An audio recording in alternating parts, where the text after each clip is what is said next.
Halaman 77 ada awal judul namanya Tambih, artinya peringatan.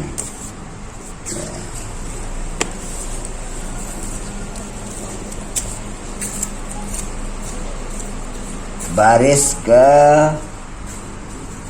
17 ya, dari atas.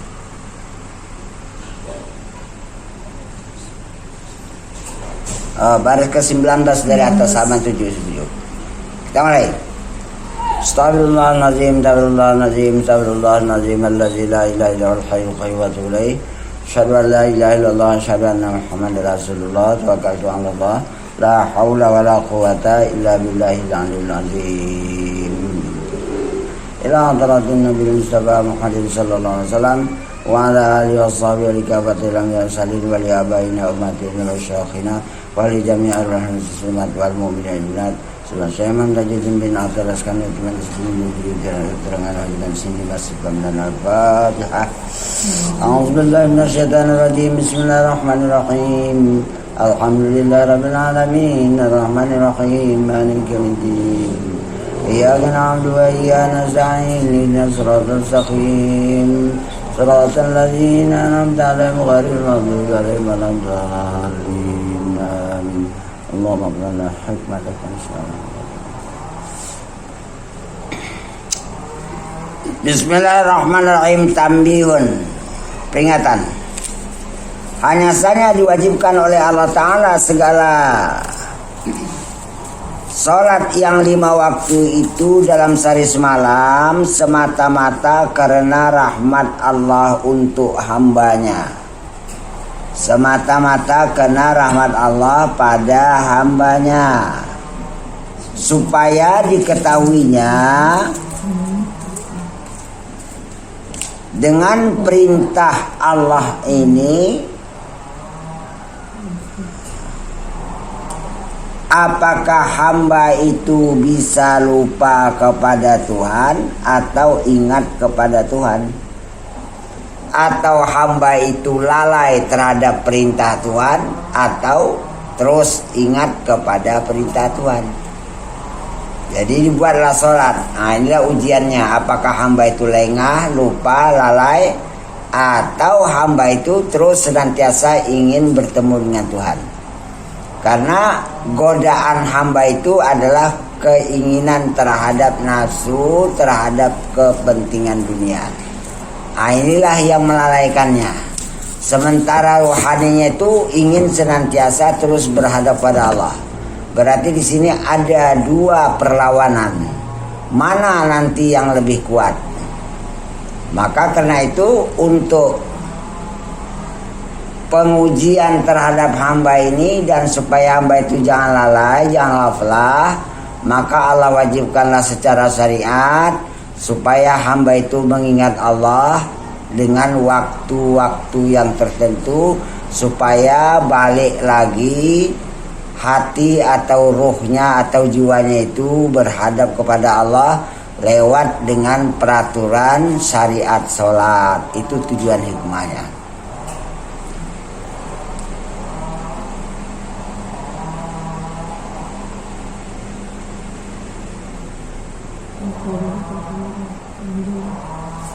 Dan di sisi lain, supaya hamba itu tidak diperhambakan oleh hawa nafsunya dan tidak diperhambakan oleh kepentingan keinginan dunianya. Itu di sisi lain. Supaya hamba ini dididik oleh Allah untuk menjadi hambanya terus. Kalau semata-mata roh udah tak payah. Alastu birabbikum. Tapi karena roh itu diletakkan ke dalam jasad, yang jasad itu dicampur dengan suatu makhluk namanya nafsu, sedangkan nafsu ini diperangaikan dengan perangai jahat, dan nafsu ini memang tidak mau bertuhan. Diadon, dicampur oleh malaikat Israel, dimasukkan roh tadi ke dalam jasad yang bercampur ini. Maka terjadilah 2 kehendak. Kalau Allah itu memberikan nur hidayahnya kepada seseorang, maka nur hidayahnya itulah menolongnya untuk terus berhadap pada Allah. Tapi kalau Allah tidak memberikan nur hidayahnya kepada seorang, maka orang itu hanyutlah dia dengan kehidupan dunianya. Dan memang jiwanya itu memang tidak mau bertuhan dan tidak mau taat kepada berbuat baik. Itu memang udah bawaan nafsu. Maka segala sembahyang yang 5 waktu itu adalah taubahnya seperti rantai yang menghela, seperti rantai yang mencambuk segala diri menuju kepada segala tempat ubudiyah, tempat kehambaan, supaya hamba ini menjadi hamba kepada Allah dengan sebenar-benar hamba. Itu tujuan. Kalau enggak dilatih kayak ini enggak dapat. Karena tujuannya adalah untuk mendatangkan rohnya itu bisa berhadap kepada hak rububiyah. Supaya rohaninya itu sebagai hamba Allah itu memandang kepada hak Allah yang mengatur dirinya. Hai Polan, yang ngatur dirimu aku, yang menggerakkan badanmu kudratku, yang mendaki pada hatimu iradatku, yang mengajari sesuatu pada pengetahuanmu itu ilmuku, yang menghidupkan badanmu itu adalah ruh yang datang dari sisiku, dan yang membukakan matamu untuk melihat dunia itu sekejairan sifat basarku, dan yang mendengarkan sesuatu pada telingamu itu adalah kejairan sifat sama aku, dan yang membukakan lidahmu untuk mampu berkata-kata itu adalah kalamku. Supaya hamba ini memandang hak Tuhan yang mengatur dirinya dalam setiap saat. Belum lagi Allah mengatur tentang rezekinya, kehidupannya, berhadapan dengan dunia, berhadapan dengan ini dan itu. Semuanya itu adalah pengaturan daripada hak Allah untuk menunjukkan rububiyah. Dia yang mengatur hamba. Tujuannya ke sana, supaya hamba itu bertuhan. Dan tujuan lain adalah memeliharakan hamba itu dengan sebaik-baik. Ya, sebaik kira-kira. Artinya sebaik-baik pemeliharaan. Dengan hamba, dengan sholat itulah yang berhadap pada Allah itulah, maka dikatakan hamba itu menjaga diri, memelihara diri daripada perbuatan keji dan mungkar. Artinya bukan hamba itu berhadap kepada Allahnya itu yang menyelamatkan dia. Itulah yang mempengaruhi jiwanya, maka badan pun terikut karena jiwanya itu dididik oleh berhadap pada Allah itu. Maka di situ senantiasa Allah itu mengingatkan, menjagakan, memeliharakan. Maka sholat itu tanha anil fasya wal munkar. Dia dapat mencegah dari perbuatan keji dan munkar karena Allahnya itu bukan asal pelakuan sholat, tidak. Di sholat itu bertemu dengan Allahnya itulah yang berkesan. Itulah dia yang memberi petunjuk. Ini dicari oleh orang, bukan hanya sekedar perlakuan saja.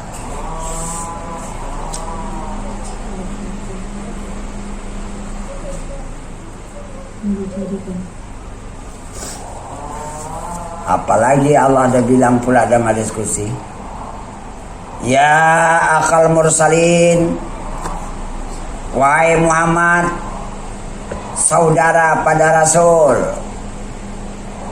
Ya akal munzirin, wahai Muhammad, saudara dari para nabi yang memberi peringatan. Anzir qaumaka alla yadkhulu baitan min buyuti illa biqulubin salimatin. Kasih tahu sama umatmu bahwa janganlah mereka umatmu itu masuk ke dalam masjidku melainkan masuknya itu dengan hati yang salim. Apa salim? Kosong hati kecuali cuman ada Allah. Kalau bisa baru dikatakan sholatnya diterima. Selama hati tidak salim, sholatnya belum bisa terima. Karena masih banyak kekeruhan-kekeruhan, kekotoran-kekotoran di hati. Cobalah macam ini. Ini baru saringan-saringan untuk diterima sholat. Bukan hanya sekedar Allahu Akbar, Assalamualaikum warahmatullahi wabarakatuh. Bukan itu. Disaring lagi dalam diskusi. Siapa yang benar-benar bisa sholat untuk berada kepada Allah? Nah, ini tujuannya kemari. Maka itu mengaji ini jangan tangtamu, sampaikan dulu kepada Allahnya. Bukannya sekedar sebatasannya syariat saja.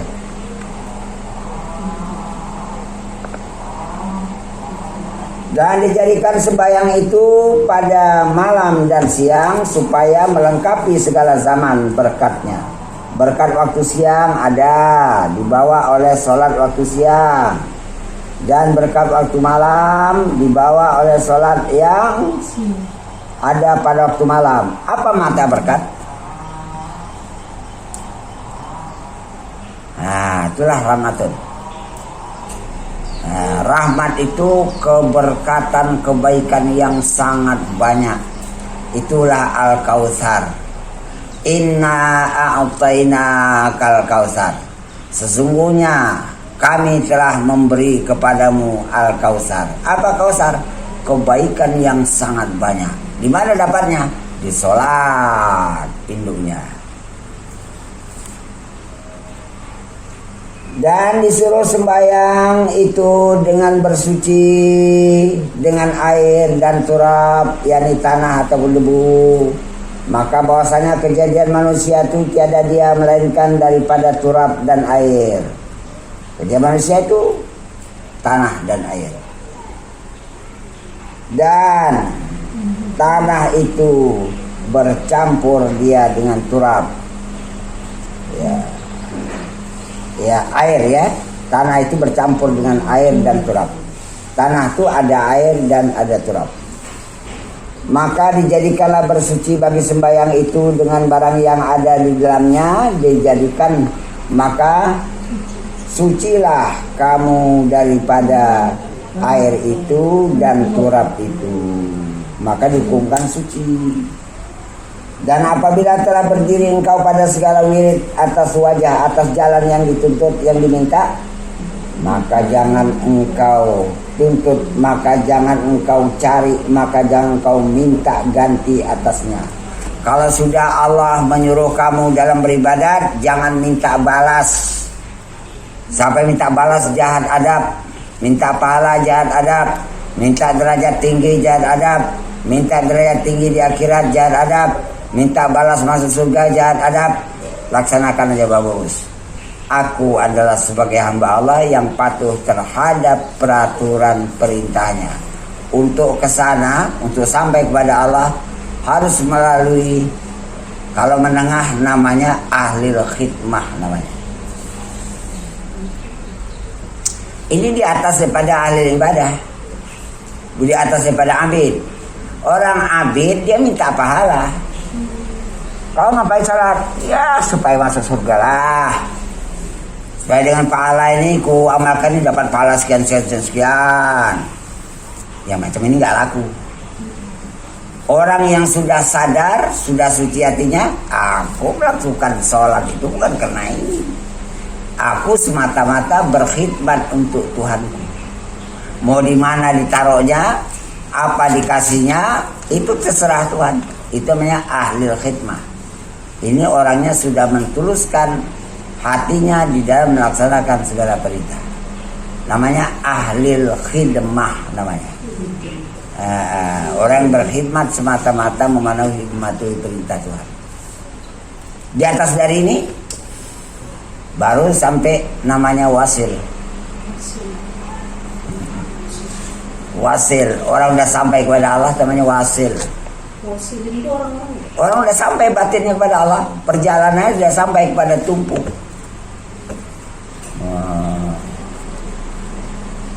Kalau musyahadah itu? Menyaksikan. Musyahadah belum habis.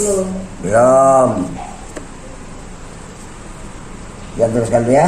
Itu nanti ada derajatnya.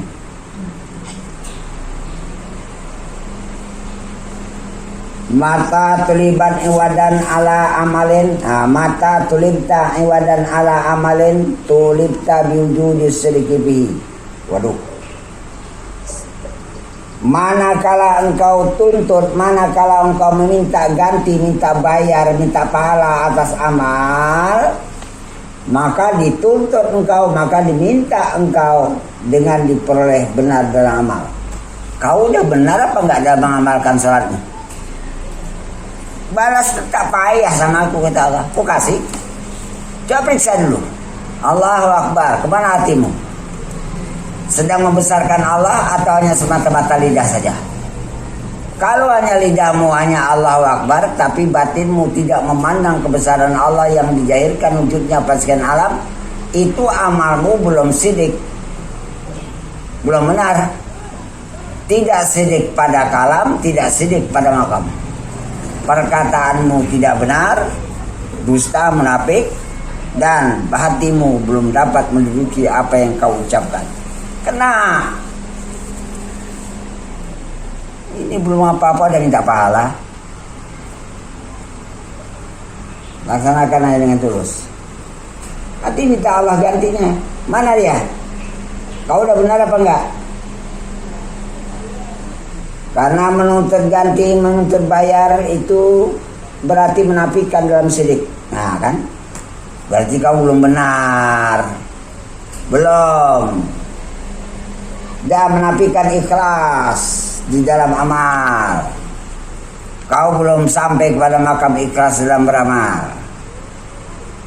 Maka dituntutlah kau dengan diperoleh benar dalam amal. Karena demikian kau diminta. Mana kebenaranmu dalam amal? Bisa apa enggak?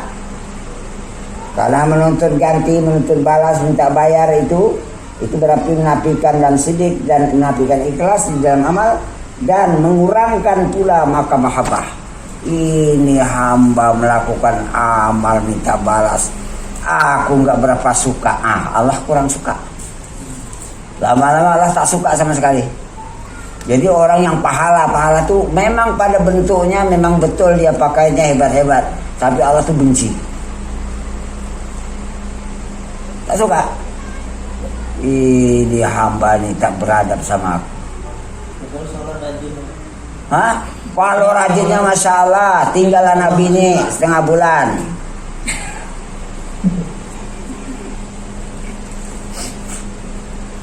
Saking rajinnya, anak bini pun makan tak tahu dia di rumah. Berdosa. Kalau Imam Ghazali, ini orang sama dengan meninggalkan perang fisabilillah. Lari daripada perang fisabilillah. Berdosa dia.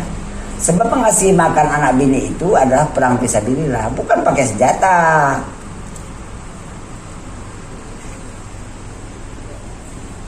Sekali cuman 3 orang belajar di sini, orang yang kayak gitu di Kuala Bumit nih.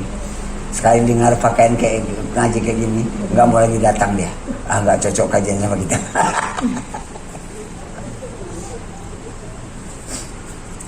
Saya tak peduli. Apa yang pasti buku lah. Ya, teruskan ya. Makam sidik itu menghendaki ia akan amal karena Allah Ta'ala, baru sidik. Kau amal kenapa? Allah lah, karena Allah. Bukan kena aku, bukan kena surga, bukan kena balas, bukan kena cari derajat. Dan daripada tiada berpaling amal, dari berpaling kepada wujud balas. Tak ada hatiku minta untuk balas, tak ada. Dan tiada kepada wujud ganti, supaya amalanku diganti nanti di akhirat. Enggak. Itulah awal sidik. Sebenar-benar makam sidik, yang melakukan hamba itu beramal adalah datangnya dari Allah. Maka hamba itu memandang Allah itulah yang memperbuat badannya beramal. Ini sebenar-benar sidik. Maka karena itu makam sidikin bukan mudah. Bukan enak-enak mengatakan aku udah sidikin. Ya.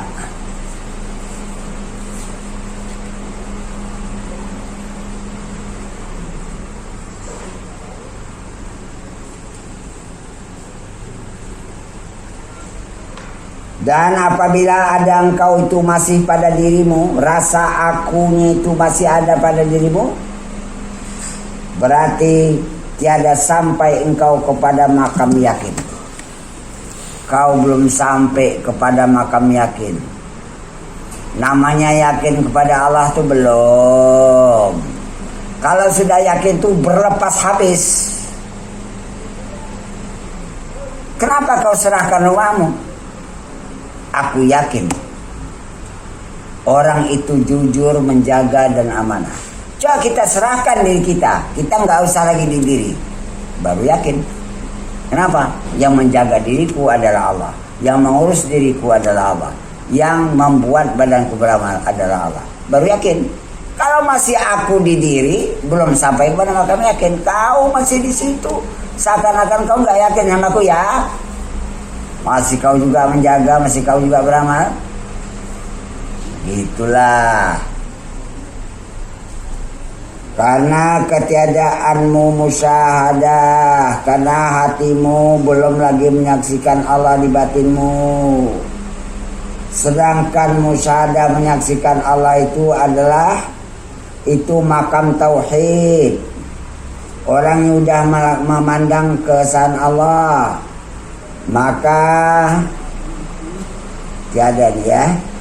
Maka tiada olehmu kepada barang yang dikurniakan oleh Allah Ta'ala atasmu dengan dia daripada wujud Islam, daripada adanya penyerahan diri, dan lazimkan dan wajibkan dirimu akan amal pada yang dikehendaki akan dia oleh makam iman.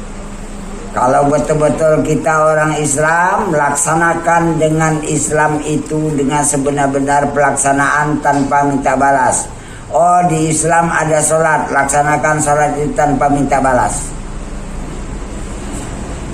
Kenapa kau laksanakan ini tanpa minta balas?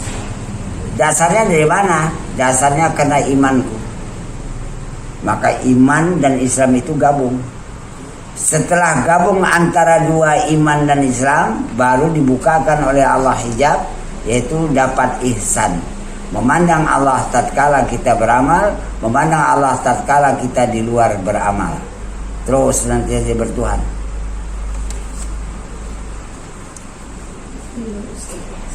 Bagaimana perkataan Nabi Musa? Ya qaumi, hai kaumku, in kuntum amantum billahi, jika kau benar-benar beriman kepada Allah. Ini Musa pada kaumnya. Fatawakkalu, maka serahkan dirimu, in kuntum muslimin. Nah, tengok. Jika benar-benar kamu itu orang yang Islam yang menyerahkan diri kepada Allah. Mana buktinya? Gabung dua.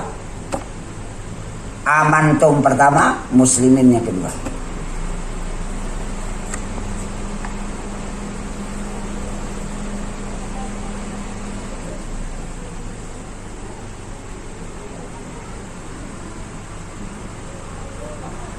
Mudah-mudahan dibukakan oleh Allah bagimu pintu hati, pintu iman, pintu Islam, pintu ma'rifat, dan jadikanlah olehmu daripada orang yang mempunyai akal. Ini tarikan aja dalamnya itu, akal, bukan akal. Akal lah. Ini mesti ada waktu ya, bisa lagi kan?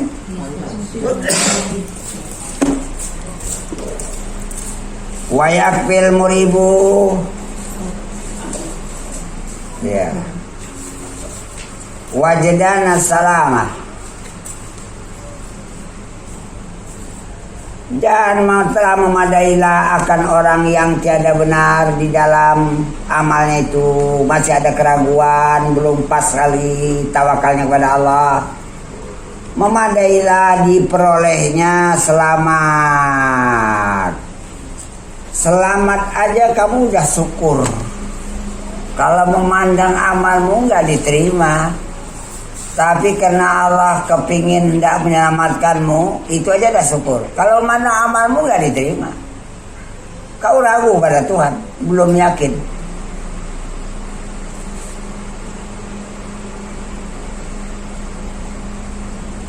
Yang hasil yang dapat baginya selamat itu daripada semata-mata karena anugerah Allah.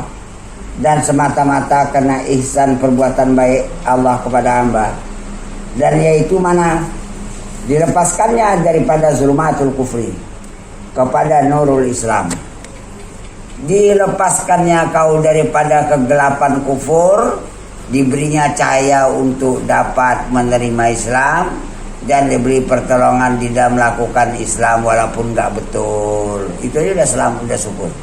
Itu udah selamat namanya.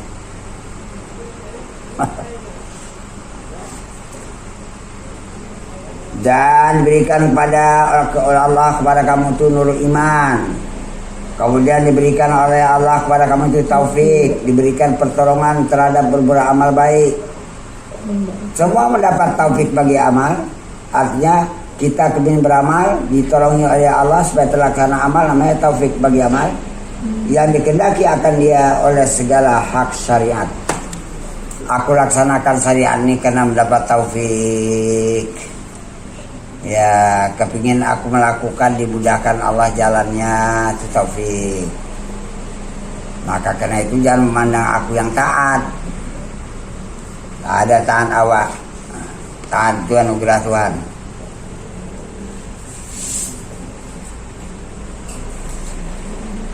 Kenapa dikatakan amal itu tidak benar?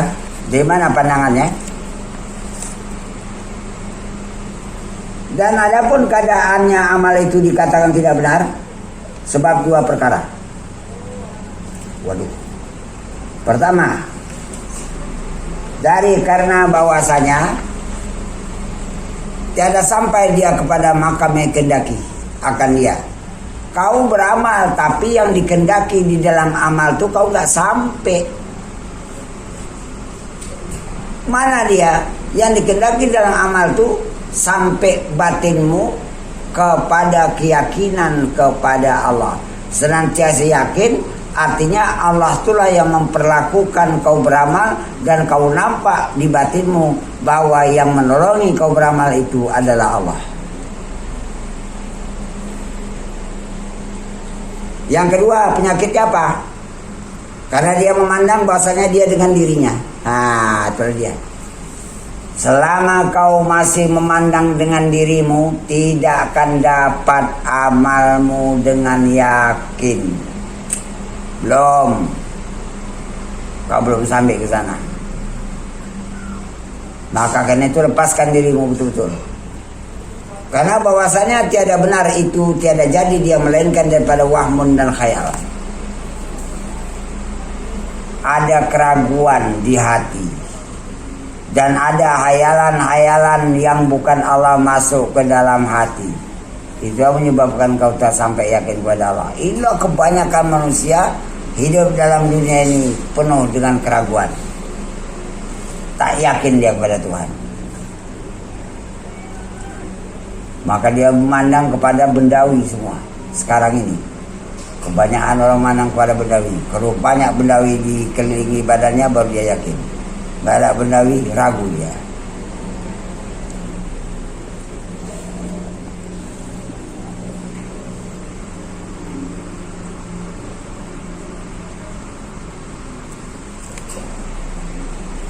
Betul ya? Dan adapun orang yang ada dengan Allah. Ini orang yang ada dia dengan Allah, bukan dengan dirinya. Tiada ada kepadanya sesuatu daripada demikian itu. Diri nggak ada, hayal nggak ada, wamun nggak ada. Karena bahwasanya Allah Ta'ala itu apabila menghendaki menghimpunkan hambanya itu atasnya. Karena Allah Ta'ala kalau menghendaki hamba itu berhimpun dia kepada Allah, dimasukkan Allah itu di dalam mengesahkannya, di dalam mentauhidkannya, dilepaskannya daripada segala macam sekutu, niscaya dimatikannya nafsunya. Nafsunya itu tidak berkutik, tidak udah kalah, tak beraksi lagi. Ada tapi tidak beraksi. Cara kita untuk menjalankan ini Allah sisihkan. Maka dijadikan hamba ini bertawakal. Ini kan orang yang gak tahu jalan, tapi sampai. Tapi kalau kita tahu jalan, keluarkan diri kau di ilmu. Keluar kau dari dirimu dulu. Kalau enggak yang kau keluar itulah nafsu. Supaya kau yakin bahwasanya dirimu itu di dalam urusan Allah. Kalau ada ilmu jangan harus nampak. Karena udah ada ayat lain, wa may yatawakkal 'ala Allah fa huwa hasbuh. Dan siapa yang betul-betul sudah berserah dirinya kepada Allah, maka Allah itu penjaminnya. Ini diri urusanku. Ya nafsu mana? Udah keluar. Kenapa? Dia udah mengamalkan tawakal. Ya Allah, aku berserah di kejadianmu. Itulah tawakal. Keluar kamu dari dirimu itu. Biar aku yang ngurus. Ya. Dan dimatikan oleh Allah Ta'ala waham keraguannya. Dan ditolonginya, diluaskannya oleh Allah karunia-Nya dalam makam yakin, dan diluaskannya dalam makam paham daripadanya. Karena yakin yang senantiasa itu berarti dia ghaib di dadamu dan hulur padanya, hadir hatimu pada Allah. Baru gimana kita supaya masuk hadir kepada Allah? Sesuatu yang bukan Allah terus kosong.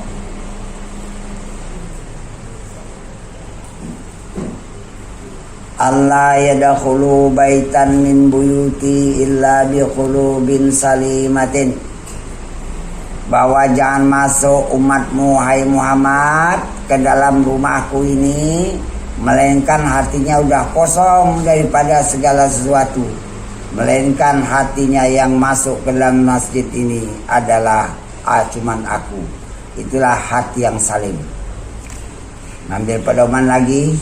Yaumala yanfa'u malu wala banun. Pada hari kematian tidak ada manfaat lagi harta dan anak illa man atallaha biqalbin salim, melainkan orang yang datang menuju kepada Allah dengan hati yang salim. Dunia enggak ada, diriku enggak ada, akhirat enggak ada, derajat dunia enggak ada, pahala enggak ada. Semua enggak ada. Cuman Allah aja. Itu salim. Kalau macam ini baru selamat matinya. Kalau masih ada sesuatu enggak selamat. Kunci dari ini mana? Matikan dirimu sebelum kau mati. Makai mati gimana? Keluar kau dari dirimu. Masih bukan keluar lah pula. Senantiasa dia udah keluar. Supaya dirinya ini di dalam pengaturan Allah. Udah jadi amalan siang malam. Sholat nggak sholat, kerja nggak kerja, semuanya dia udah pasrah habis. Di sholat iya, di luar sholat iya, di kerja iya, di istirahat iya.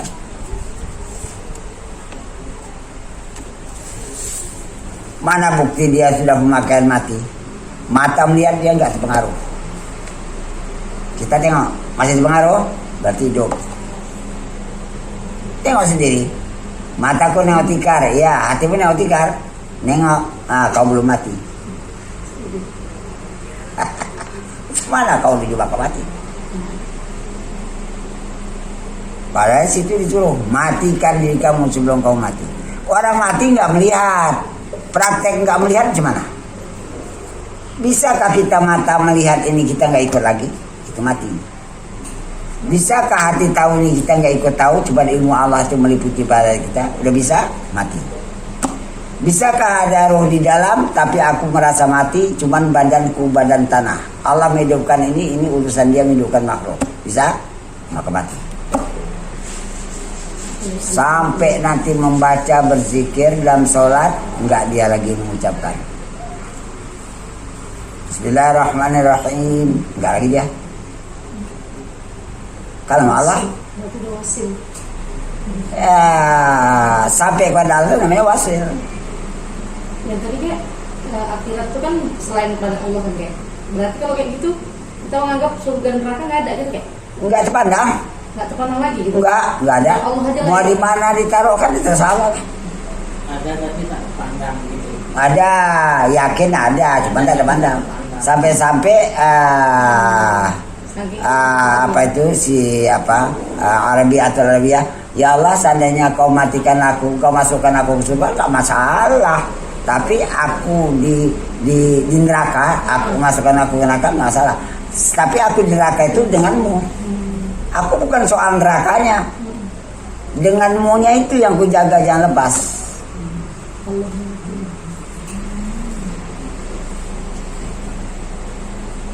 Melatih ini bukan bukan perkara gampang kalau nggak betul berpuluh-puluh tahun menguatkan itu.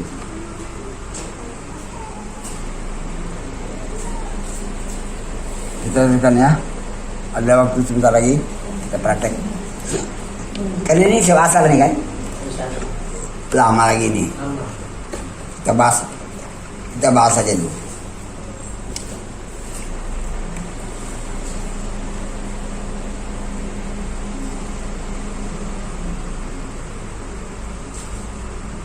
Kalau dia udah dengan Allah, tiada ada kepadanya sesuatu daripada demikian itu. Waham gak ada, khayal gak ada.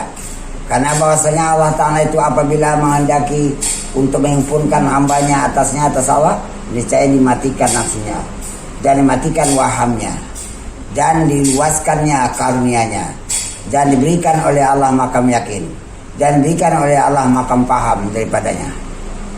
Ini ilmu Allah langsung. Nah, karena yakin yang senantiasa itu berarti gaib di dadamu dan hudur hatimu padanya pada Allah. Ini makam yakin senantiasa. Aku nggak tahulah, yang sama aku cuman Allah aja, walaupun mataku nengok alam, nengok diri, nengok benda, nengok sesuatu, tapi aku dengan Allah. Itu namanya hudur. Dan makam tadi, makam mati sudah saya katakan tadi. Kalau masih terpengaruh pada mata melihat, dia belum mati. Biar aja mata melihat, tak usah peduli. Latih sendiri. Kita sendiri melatih diri kita tuh. Dan barang siapa gaib daripada dirinya, kalau udah dirinya nggak ada lagi di hatinya, rasa aku tuh udah nggak ada. Pada barang yang dipandangnya daripada ada Tuhannya, aku udah nggak ada, cuma ada Tuhan aja. Niscaya tiada memandang ia baginya wujud. Kau ada lagi merasa berwujud, badan ada, tapi rasa aku ada itu udah habis, nggak ada. Badanku ini cuman benda alam. Alam tuh cuman kejahiran Allah. Dan tiada memandang baginya amal. Kalaupun badanku beramal, itu amal yang diperbuat oleh Allah. Dan jika memandang dia akan amal, dipandang daripada Allah yang berbuat dia berbuat amal, dan dia memandang Allah menjadikan amal, maka panalah ia daripada wujudnya, dan panalah dia daripada amalnya. Wujudku gak ada, amalku gak ada. Dan dijadikannya pada yang dipandangnya itu daripada mentauhidkan akan apa Allah Ta'ala. Allah sendiri yang memperbuat pada badanku beramal ini. Karena bahwasanya Allah Ta'ala jua yang menjadikan hamba dan menjadikan amalnya. Karena firman Allah Maha Tinggi, dan Allah jua yang menjadikan kamu dan barang perbuatan kamu. Wallahu khalaqakum wa ma ta'malun. Dan apabila ada amal itu Allah juga yang berbuat baginya, pada hakikatnya la tatlub iwadan an amalin lastalahu fa'ilan. Jangan engkau menuntut akan ganti, akan balas. Jangan minta pahala, jangan minta masuk surga daripada amal yang bukan engkau baginya berbuat pada hakikatnya. Enggak ada kau berbuat pada amal itu. Dan tuntutlah olehmu, periksa olehmu daripadanya, ini aku udah kabul apa enggak amalku ya. Diterima Allah apa enggak? Macam mana nandainya? Kalau kita lihat Allah tuh mengamalkan, itu tandanya kabul. Kalau kita lihat aku yang beramal tidak kabul, udah aja tandanya. Mana dulu? Tahu amal kita terima, tahulah. Kalau nggak ada kepastian bagi orang muhakik. Selama kau memandang kau beramal, amalmu tidak kabul. Tapi kalau kau pandang Allah yang membuat badan beramal, itu pasti kabul. Tak diragukan lagi. Upayakanlah ke sana. Namanya dari Allah. Mungkin kalau logikanya Allah menolak amalnya sendiri. Kalau dari kita mungkin ditolak. Kalau ini darimu cacat, balikan aja. Tapi kalau aku yang bikin gak pernah cacat kata Allah. Berarti yang meminta pahala itu kan ada yang belum paham kan Cek? Oh itu tadi jahil lah. Makanya nggak sampai kan Cek? Itu maka jahil. Jahil pada diri, jahil pada Allah. Hal yastawil ladzina ya'lamuna wal ladzina la ya'lamun. Adakah sama orang yang mengerti dengan orang yang tidak mengerti? Jawabannya la yastawi. Ya enggak sama lah ya Tuhanku. Jangan jadi kau jahil.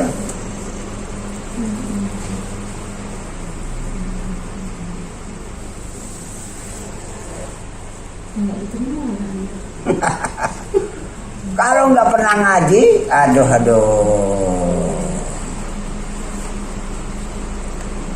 Ngaji itu untuk memperbaiki segala yang nggak bagus jadi bagus, yang kurang menjadi sempurna. Tujuannya ke sana. Yang syirik menjadi tauhid. Supaya hidup kita ini nggak sia-sia. Dulu saya bilang dah, ini saya ulang-ulang, kaum bapaknya nggak pernah datang-datang ngaji, ibunya aja. Bisa nanti kalian membimbing suami kalian tuh. Yang ini semestinya wajibnya sama bapak. Ku ampusikum waalaikumsalam, itu kaum bapak. Kaum bapak tuh membimbing istri. Kalau suami itu dia nggak mau diajar macam mana Pak? Macam mana? Ngajak orang yang hendak bawain ngaji. Udah lepas. Nah, itu tuh. Lepas, udah. Kalian bawain, bang kita. Ya udah, berarti tugas Jadi, kita udah selesai. Ya udah biarkan aja. Berkali-kali udah dibawain. Ya. Ada belum lagi mungkin hatinya ini ya kan Pak? Ya kita Doa nyampaikan doa. aja. Heeh. Ini hidayah Allah betul-betul. Kalau nggak Allah kasih hidayah nggak bisa. Tahu mana kalau ngaji nih bang ngaji ya ngajian kita malam Kamis. Nah kita ngaji. Tapi diam aja orangnya nggak nyautin. Udahlah. Sedih juga Pak memang sedih. Bilang sedih juga di rumah. Kalau jawabannya iya nanti ngaji. Ya nggak ada juga bilang gitu diam aja. Iya tuh berarti nggak tidur lagi. Karena yang nggak wajahin juga aku sedih juga kan dulu masukan orang Udahlah, ikut aja Nabi wa ma alaina illal balagh. Dan tidaklah kami kata Nabi cuma hanya nyampaikan, kalau mau ikut kalau enggak ya udah. Ada paksaan. La ikraha fid din, tak ada paksaan dalam agama.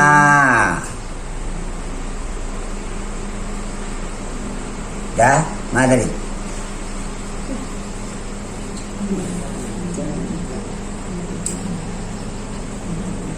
Dan taufik bagi Amalnya dan dijadikannya pada yang dipandangnya daripada mentauhidkan apalnya. Udah, bawah lagi. Taufik bagi ikhlas di dalamnya. Karena bahwasanya engkau menuntut ganti minta bayar terhadap amal itu berarti menghendaki gaibmu daripada Allah. Kau kepingin supaya kau jauh daripada Tuhan ya. Selama kau mengharapkan kau amalmu itu dibalas, berarti kau sendiri mengupayakan supaya kau jauh daripada Tuhan. Dan berdiam serta dirimu. Kau diam dengan dirimu, tak ada Tuhannya. Dan segala bagian nafsu dirimu, kau diam dengan nafsu dirimu. Tak ada Tuhannya. Dan jikalau engkau lihat bagimu hakikat wujud di dalam amal, kalau kau tahu sebenar-benarnya wujud di dalam amal itu dari siapa, yang membuatnya siapa, maka adalah demikian itu adalah surga yang zahir kepada orang yang ahli tarik, kepada orang yang menempuh perjalanan menuju Tuhan. Dan karena inilah kata setengah mereka itu, wujudmu itu adalah merupakan dosa, tiada dapat dikiaskan dengan dosanya itu kepada dosa yang lain. Wujuduka zambun la qiyasalahu, itu kata ulama. Selama kau masih memandang kau punya wujud, selama itu dosa terus ada. Dosa apa? Syirik. Yang tidak dapat dikiaskan dosa itu kepada dosa yang lain.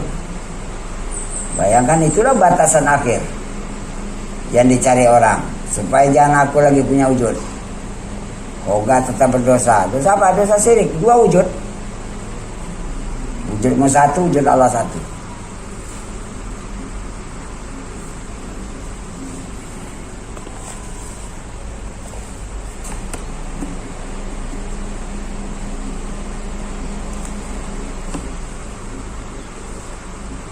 Bisa mungkin lagi nih? Habis? Cukup?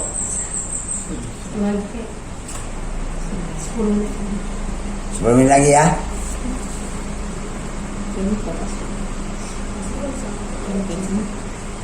Dosa. Jadi macam mana nih caranya? Oh, caranya gini aja. Yakfi minal jazai laka alal amali inka nalahu qabilan.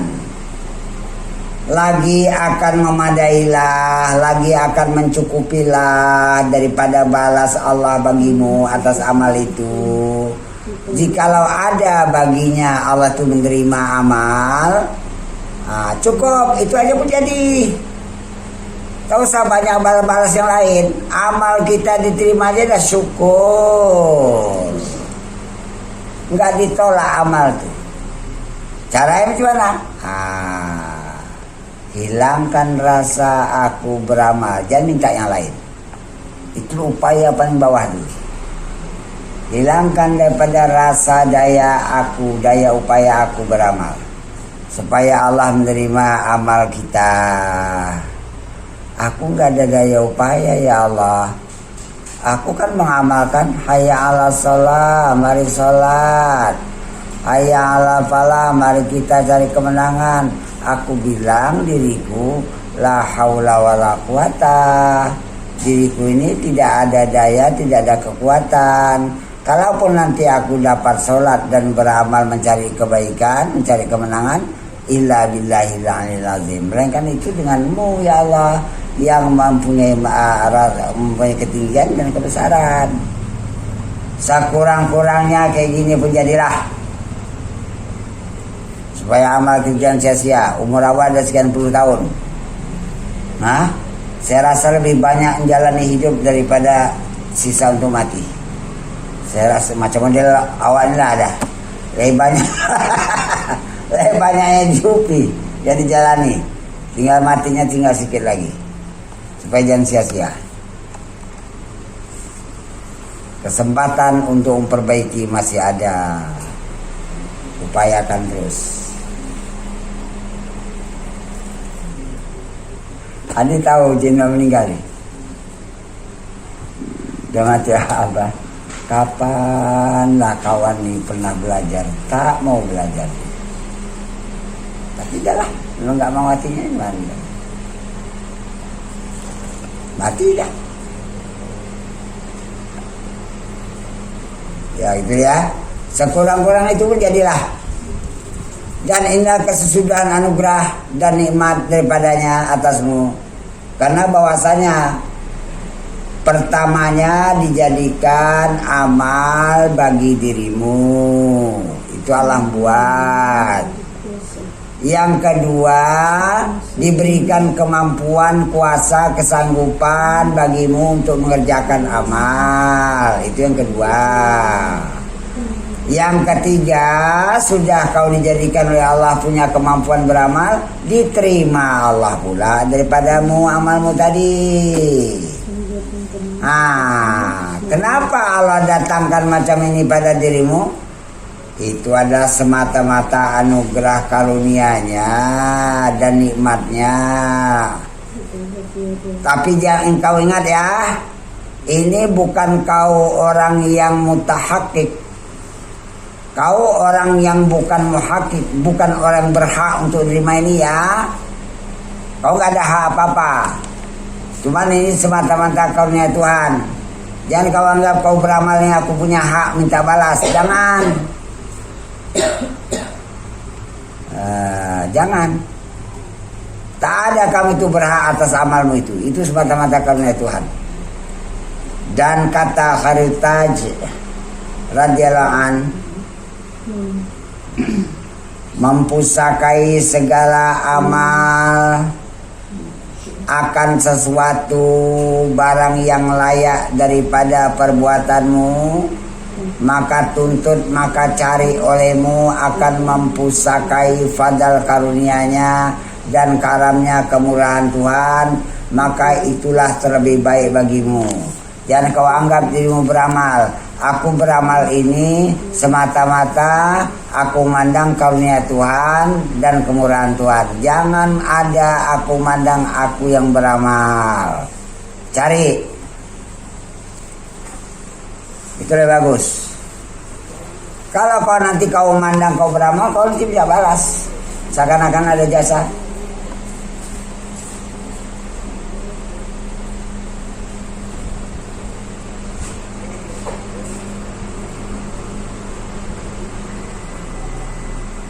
Habis.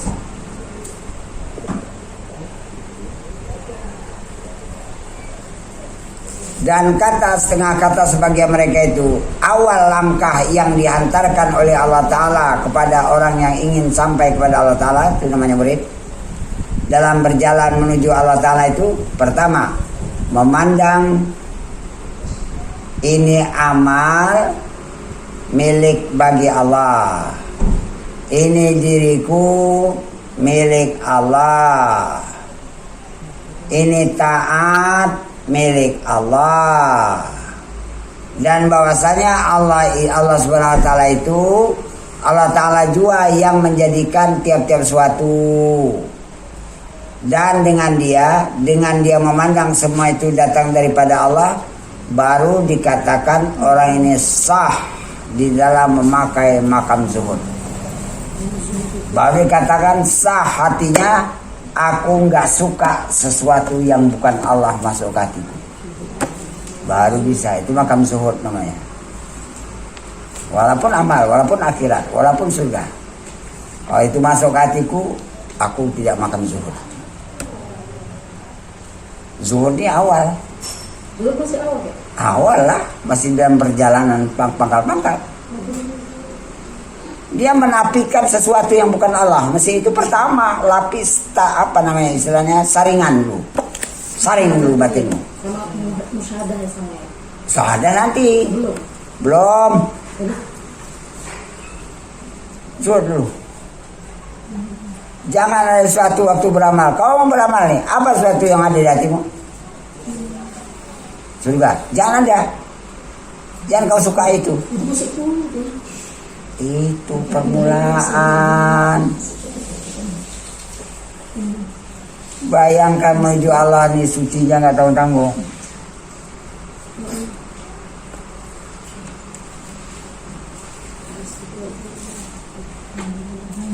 Dan alamatnya itu tandanya mana? Bahwasanya bersamaan kepadanya. Ya. Waktu dia mendapat karunia Tuhan atau dia menerima yang dihalangi Tuhan, sama tilikannya. Dapat rezeki, alhamdulillah, nggak terpengaruh aku. Dihalangi Tuhan, kuupayakan, rugi, tekor, nggak terpengaruh hatiku. Bisa? Kalau bisa kau baru makam zuhud. Kalau cari keuntungannya. Kau gak suruh. Payah tuh. Wah kalau gitu aku belum lah. Belum lah.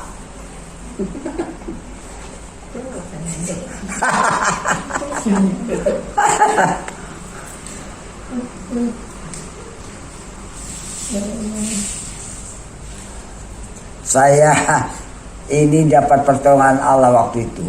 Saya kan orang tani ya. Tanam kacang kuning cukup lebar. Kacang kuning tadi sedada tingginya. Cukup pupuk, cukup apa semua. Buahnya, batangnya hijau, isinya udah kuning-kuning. Cuman 2 hari lagi raya. Jadi pikiran, kita siapkan raya. Kalau kita tebang, kita panen. Malam besoknya dihantam hujan 1 malam terus. Habis. Sampai tenggelam kacang tadi. Bukan jadi tauco lagi. Jadi tahu barangkali. Tapi waktu itu tidak ada sedih sedikit pun. Sedih itu tak ada. Kecewa tak ada, rasa rugi nggak ada. Alah, biar aja lah Allah mau buat.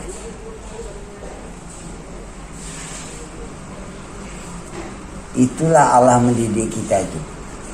Dihalanginya panennya. Dan harus kita tahu waktu itu. Alhamdulillah aku lulus juga dalam ujian.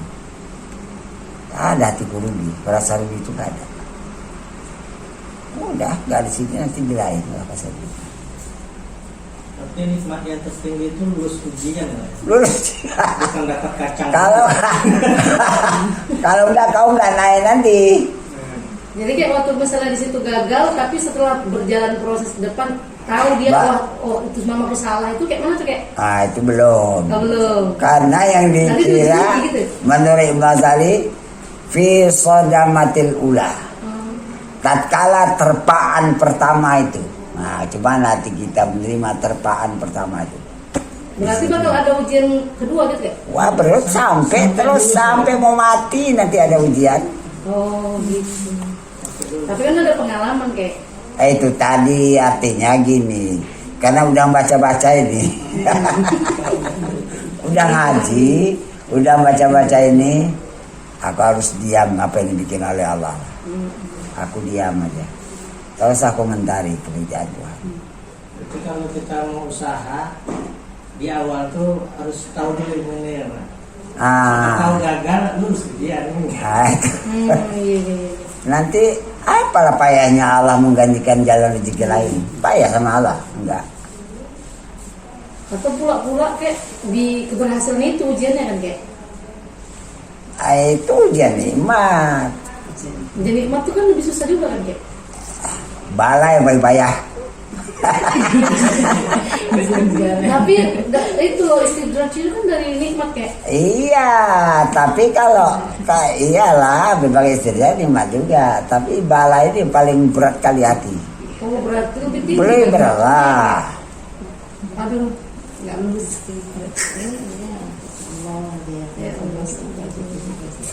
Tapi lewatnya itu semua. Diganti Allah nanti jalannya pelan-pelan, sikit-sikit. Nanti masuklah layah tasib.